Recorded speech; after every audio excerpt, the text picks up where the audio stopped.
Dorito life.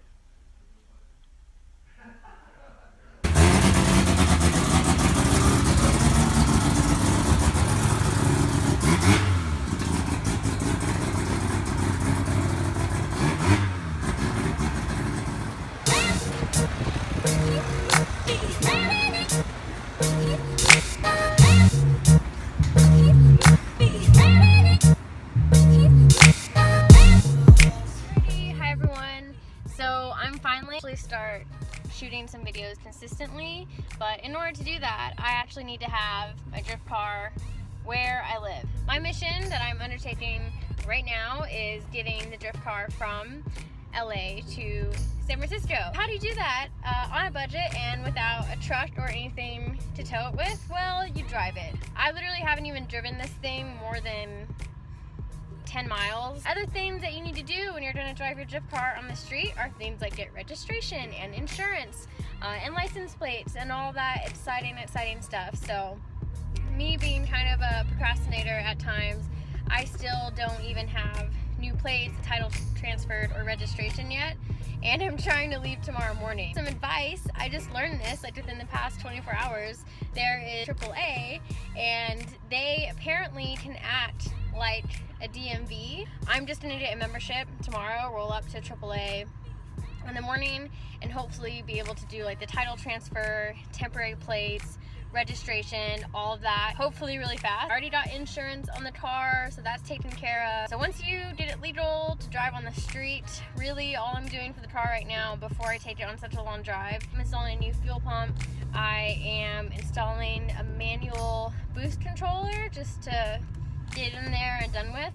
New seats, steering wheel, quick release system. That's the agenda for tomorrow morning. It's pretty optimistic. I'm hoping, in addition to all of that, I just made it to San Francisco, so we'll see. So of course things didn't go perfectly to plan. First thing in the morning, I find out the person that had the car before me did not get it registered with a new smog in time. So because of that, I could not get a new title and just walk out of there. It was actually a lot more complicated, but I was lucky. They gave me a 24-hour pass to drive on the road, which I then used to drive to San Francisco that day. Then right when I got to Garage Life, when we tried to install a new seat that actually fit me for the trip, the previous owner welded the crap out of the seat bracket, so that did not work, and Daniel from Garage Life had to make me a whole new custom seat bracket in order for me to get on the road. But one thing we did get to do is after installing a new fuel pump, Daniel had to take the car out and retune it because it was completely night and day with a new fuel pump. I was also able to do a few little things that I'll recap a little later, but meanwhile, here is Daniel tuning my car.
So we are currently in my tiny San Francisco garage. It's really messy right now. I'm gonna just tell you some of the stuff that we did this past trip from LA to San Francisco, and then I'll just recap what I've done since I got the car. It's been super sporadic. One of the first things to even get this car ready for me to drive was getting a seat that actually fit me. The seat that came in this car was like XXXL, and I had a back patch behind me and towels, and it was just not pretty.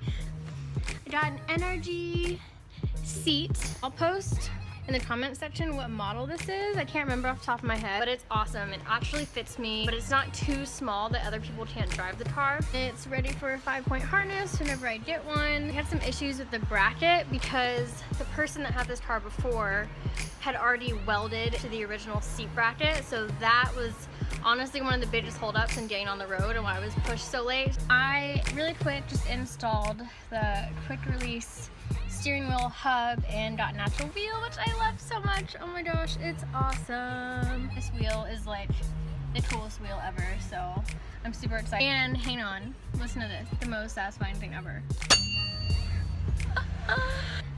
We got a lot of zip ties in certain places to hold things up.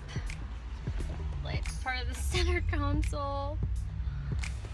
Everything right here, just literally to make the drive and get here. I hooked up a push start, so took 2 wires, made a starter harness and connected it from the starter solenoid all the way to the push start button right here. And this actually fit in perfect to where the cigarette lighter went, so it's there for now. Oh, what else did we do? Tried to tape the mirror on because that was falling off. It didn't stay up at all, so it was a little sketchy. I have a bigger mirror that I'm installing soon. What else did we do? Oh, one of the other things that we did that I might do a video on if anyone's interested in that, but we just replaced the fuel pump. I'll put the information for the fuel pump that I got in the description below, and really I just knew that through modifying this, that's something that I'm going to need to change anyway, so I just took the opportunity to do that really quick. Garage Life helped me out with that, and after we put a new fuel pump in there, we had retuned the car. It was actually crazy, like the difference just in getting that new fuel pump in there. Oh, and then I installed a manual boost controller. I can actually show you that right now.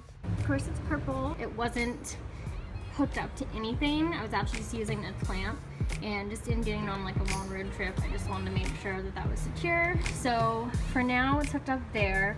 I'm definitely going to redo this and make the tubing go all the way to the driver's side of the seat so I can actually control it from inside the car. Another thing I had to do was go buy a cheap battery just to make the trip. And a tip, if you do need a battery and it might be temporary, you should definitely just go to Interstate Battery Place and get their used batteries. They come with warranty, and this was $40, which is crazy cheap, especially for a battery. Backing up a bit, after I parked it for a while and I went to start it to move it to Garage Life, it wouldn't start and it was smoking. So I didn't know it was burning. I ended up having to get it towed. Found out that the electrical harness was just completely fried, like really, really bad. With Garage Life, we built a whole new electrical harness, which is really awesome, and I was super bummed that I didn't have like anything to record it with. But we had to do that. We took out the old harness and some of the other like sensors and stuff that you don't need, and installed the new electrical harness, and it started right up. We got the shiny new harness, and it's right here. Of course, gotta have some neon yellow in there. It comes across, and it's over here. Keeping it all nice and tidy. So that was really fun for me to learn, but I will be doing another video on that because I think knowing how to do that, or knowing that that might be a problem, is so important. And there just isn't that many videos on how to do it, and yes, it is complicated, but it's not impossible to understand. Daniel is probably one of the best at building those, and he can build an electrical harness in 30 minutes. It is crazy. It took me like 3-4 hours to do, but this is my first one and I was also learning. So that is it. I think you are pretty much caught up now. So until next time, here are some awesome rotary sounds. Okay, go!